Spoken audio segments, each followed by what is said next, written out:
محبوب نبی کو سارے نبیوں سے اعلیٰ عطا کی ہے۔ آپ ذرا غور تو کیجئے نا، اخلاق دیے۔ قرآن میں کہا وَإِنَّكَ لَعَلَىٰ خُلُقٍ عَظِيمٍ، میں نے اپنے محبوب نبی کو جو اخلاق دیے ہیں یہ سب سے بلند و بالا اور سب سے عظیم اخلاق ہیں، لہٰذا اس سے اعلیٰ اخلاق نہ میں نے پہلے کسی نبی کو دیے، نہ قیامت تک آنے والے انسانوں میں سے کسی کو دوں گا۔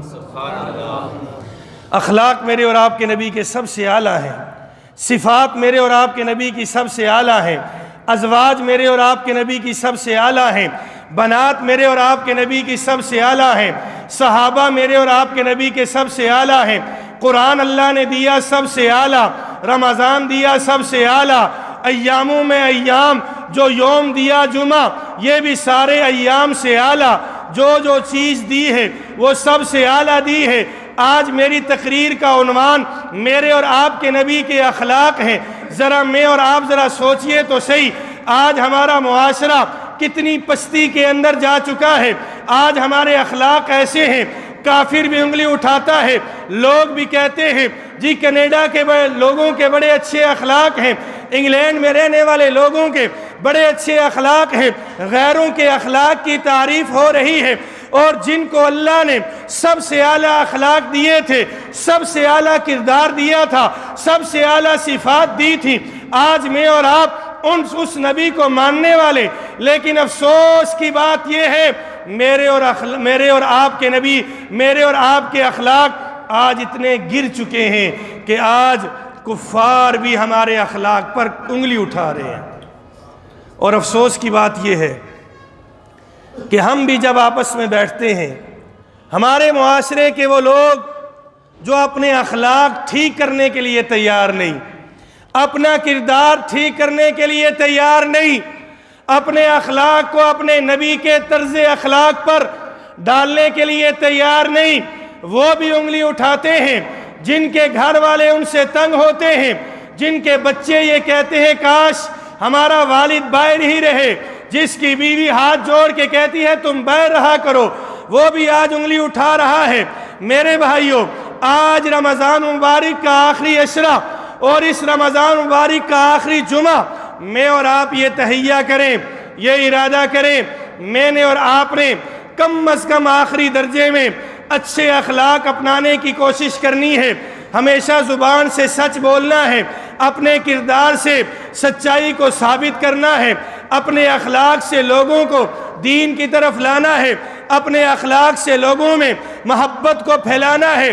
اچھے معاشرے کے لیے سب سے پہلے اور بنیادی چیز وہ اچھے اخلاق کا ہونا ہے، وہ اچھے اخلاق کا ہونا ہے۔ اگر میرے چہرے پر 12 بجے ہوئے ہوں گے تو میرے ساتھ کوئی نہیں بیٹھے گا، میرے گھر والے بھی مجھ سے دور ہوں گے، میرے بچے بھی نفرت کریں گے، میرے بہن بھائی بھی مجھ سے کٹے ہوئے ہوں گے۔ لہٰذا آپ سے بھی یہی گزارش ہے، اگر آپ کے چہرے پر 12 ہوں گے، آپ کے لہجے میں تیزی ہوگی، آپ کے لہجے میں سختی ہوگی اور آپ کے لہجے میں نرمی نہیں ہوگی، تو یاد رکھیے آپ کے گرد رہنے والے لوگ کم ہو جائیں گے، آپ کے ساتھ چلنے والے لوگ کم ہو جائیں گے، آپ کے گھر والے آپ سے دور بھاگیں گے، آپ کے بہن بھائیوں سے آپ کی کھینچا تانی شروع ہو جائے گی۔ آج ہمارے معاشرے کے اندر سب سے بڑا جو میں کہتا ہوں پستی کا سبب ہے وہ برے اخلاق ہیں، ہماری زبان کی تیزی ہے۔ اللہ کے لیے یہ زبان اللہ نے دی ہے، اس کو اچھے طریقے سے اختیار کیجئے۔ میرے اور آپ کے نبی نے ارشاد فرمایا تھا اکمل المومنین ایمانا احسنہم خلقا، مومنین کے اندر سب سے اچھے ایمان والا وہ ہے جس کے اخلاق اچھے ہوں۔ کل قیامت والے دن سب سے پہلے اگر کوئی چیز ترازو کے پلڑے میں تولی جائے گی وہ میرے اور آپ کے اخلاق ہوں گے، وہ میرے اور آپ کے اخلاق ہوں گے۔ آج اخلاق کی پستی کی وجہ سے ہمارے معاشرے میں کھینچا تانی کا یہ سما ہے، اور میری اور آپ کی زبان سے آج لوگوں کے دل ٹوٹ رہے ہیں۔ یہ زبان تو اللہ کے نبی علیہ السلام نے حضرات صحابہ کرام کو سامنے بٹھا کر یوں اپنی زبان کو پکڑ کر کے یوں ارشاد فرمایا تھا اگر جس نے اس زبان کے اوپر قابو پا لیا وہ یاد رکھے اس نے اپنی آخرت اچھی کر لی، وہ جنت میں جائے گا، اور جس نے اس زبان کی حفاظت نہ کی اس کی وجہ سے میرے اور آپ کے پیارے نبی نے ارشاد فرمایا، میں نے اکثر لوگوں کو دیکھا وہ جہنم میں چلے گئے، اس زبان کی وجہ سے گئے ہیں۔ زبان کی تلخی نے ہمیں لوگوں کو جہنم میں ڈال دیا، اس زبان کی سختی نے لوگوں کو دور کر دیا۔ لہٰذا میرے بھائیوں، اس زبان کو ہم نے ٹھیک کرنا ہے۔ دو چیزوں کی ضمانت میرے اور آپ کے نبی نے ارشاد فرمایا، اے میری امت کے لوگوں، تم مجھے دے دو، من یضمن لی ما بین لحییہ وما بین فخذیہ اضمن لہ الجنہ۔ دو چیزوں کی ضمانت تم مجھے دے دو، میں نبی ہو کر تمہیں جنت کی ضمانت دوں گا۔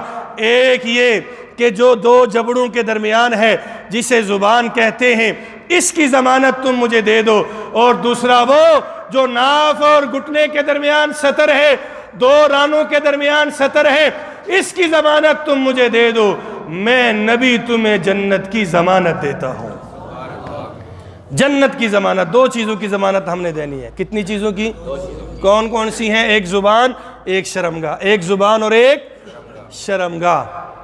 آج کا نوجوان میں اس کو ہاتھ جوڑ کے کہتا ہوں، ان دونوں چیزوں کی حفاظت کرو، اپنے آپ کو فن خان نہ سمجھو۔ آج کا نوجوان سمجھتا ہے میرے ساتھ دو چار ساتھی جڑ گئے، میرے پاس پسٹل آ گیا، میں کسی بڑے خاندان میں پیدا ہو گیا، مال کے بل بوتے پر اور اپنے نسب کے بل بوتے پر اور اپنے دوستوں کے بل بوتے پر اپنا سینہ تان کر کے دوسروں کو حقیر سمجھ کر دوسروں کو تنگ نہ کرو اور ان کا جینا محال نہ کرو۔ خدا کے لیے نوجوانوں، توبہ طائب کا ہو جاؤ، اللہ سے سچی توبہ کر لو اور انسان بن جاؤ۔ اپنی زبان کی حفاظت کرو، اپنی شرمگاہ کی حفاظت کرو۔ یقیناً جب ہم اس کی حفاظت کریں گے تو پھر اس کے بدلے میں ہمیں اللہ رب العزت کی طرف سے یہ انعام ملے گا کہ جنت میں ہم جائیں گے۔ میرے بھائیوں، ذرا آپ غور تو کیجئے، حضرت داؤد علیہ السلام ایک جلیل القدر نبی ہیں، اللہ نے ان کو یہ ملکہ عطا کیا تھا، وَأَلَنَّا لَهُ الْحَدِيدِ، کہ ان کے ہاتھ میں لوہے کو اتنا نرم کر دیا کہ لوہے کو وہ یوں لیتے اور مروڑتے، جس طرح لوہے کو چاہتے وہ مڑ جایا کرتا تھا۔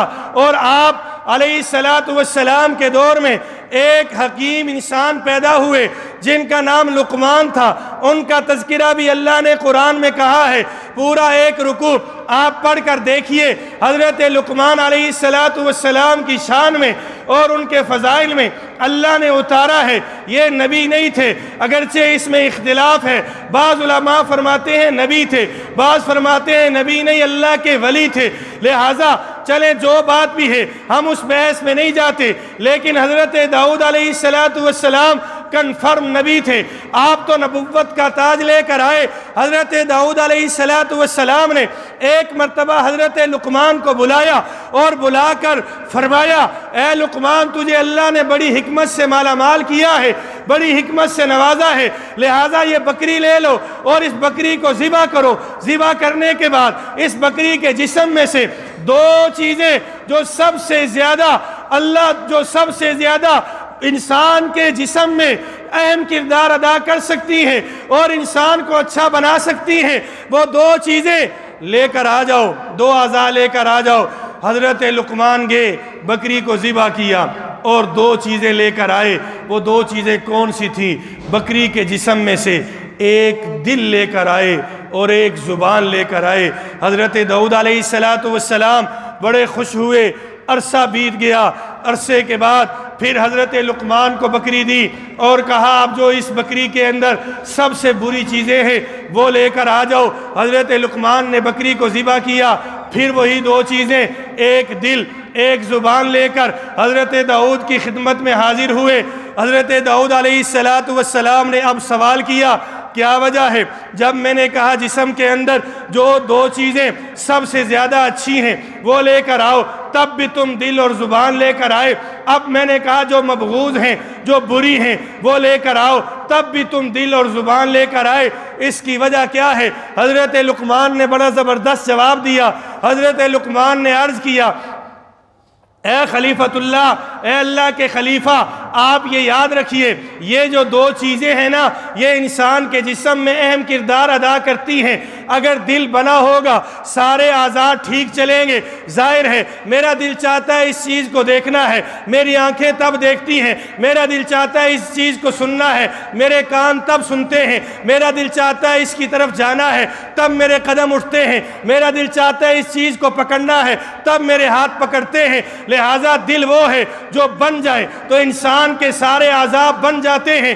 اسی لیے اللہ کے نبی نے فرمایا تھا الا ان فی الجسد مضغہ اذا صلحت صلح الجسد کلہ واذا فسدت فسد الجسد کلہ الا وہی القلب الا وہی القلب الا وہی القلب. میرے اور آپ کے نبی نے ارشاد فرمایا تھا لوگوں یاد رکھو خبردار خبردار انسان کے جسم میں ایک ایسا لوتھڑا ہے اگر وہ بن جائے سارے اعضاء بن جاتے ہیں, اگر وہ بگڑ جائے سارے اعضاء بگڑ جاتے ہیں. اور یاد رکھو یاد رکھو یاد رکھو وہ دل ہے وہ دل ہے وہ دل ہے. میرے اور آپ کے نبی نے 3 مرتبہ فرمایا وہ دل ہے وہ دل ہے وہ دل ہے. اس سے پتہ چلا اگر میرا اور آپ کا دل بن جائے, اس دل میں اللہ کی محبت آ جائے, اس دل میں اللہ کے نبی کی محبت اور آپ کی عظمت بیٹھ جائے, اس دل میں اللہ کے لیے جینا آ جائے, اس دل میں دین کی سربلندی کے لیے اپنے آپ کو قربان کرنے کا جذبہ پیدا ہو جائے, رب کعبہ کی قسم ہے ہمارے سارے اعضاء بھی ٹھیک ہو جائیں گے, دنیا بھی اچھی ہوگی آخرت بھی اچھی ہوگی.